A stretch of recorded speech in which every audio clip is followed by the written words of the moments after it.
Hey guys, today we're going to be solving this problem, and I just summarized what the problem says, but to read it out to everyone here, the problem says,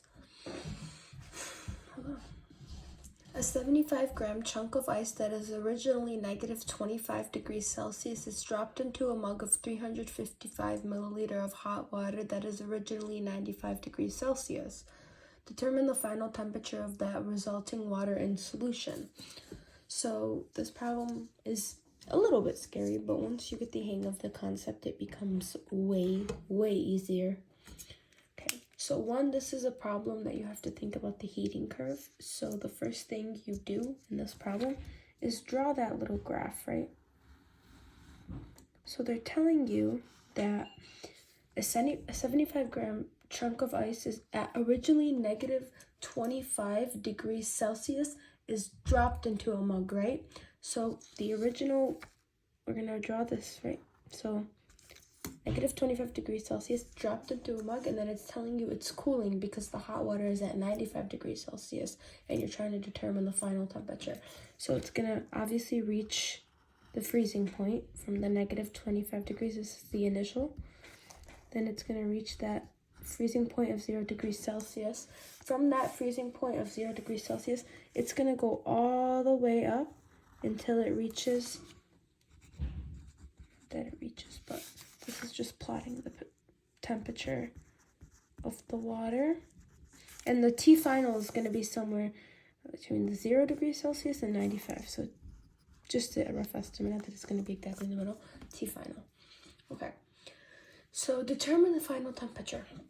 The way I break this down is I look at this heating curve, right? And by the rules of a heating curve, from any negative value to the freezing point of water, to determine this part, you're going to use the Q equals MC delta T. And then in this constant part at 0 degrees Celsius, when it's not, right here, it's not just that it's a liquid, but it's a liquid and solids becoming whatever.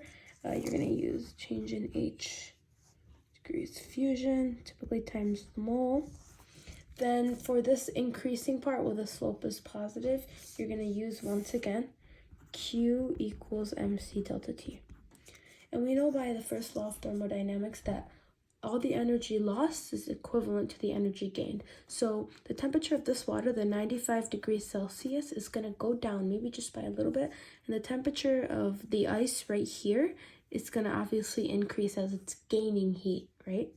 So from the ice's perspective, this is an endothermic reaction, but from the water's perspective, this is an exothermic reaction.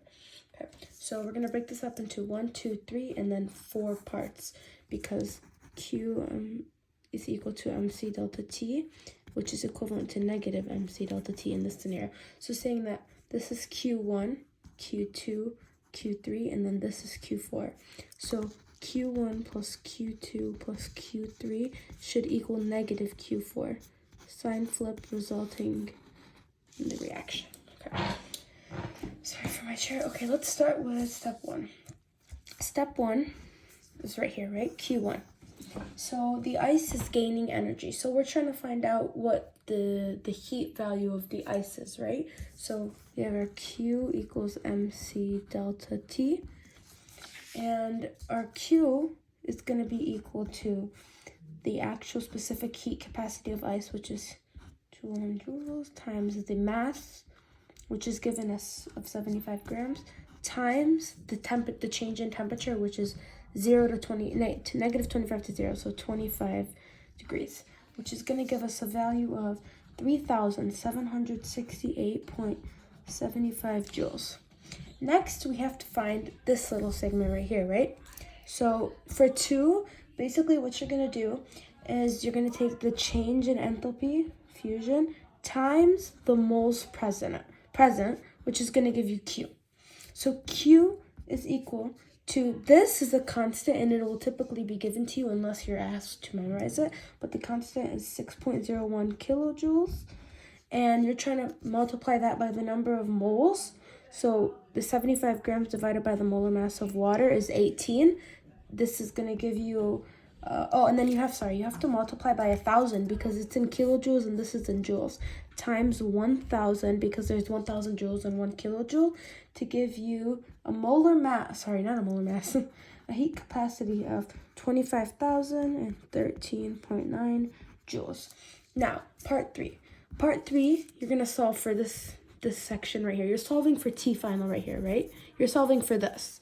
So solving for T final, you're going to have the Q equals MC delta T, right? Okay, now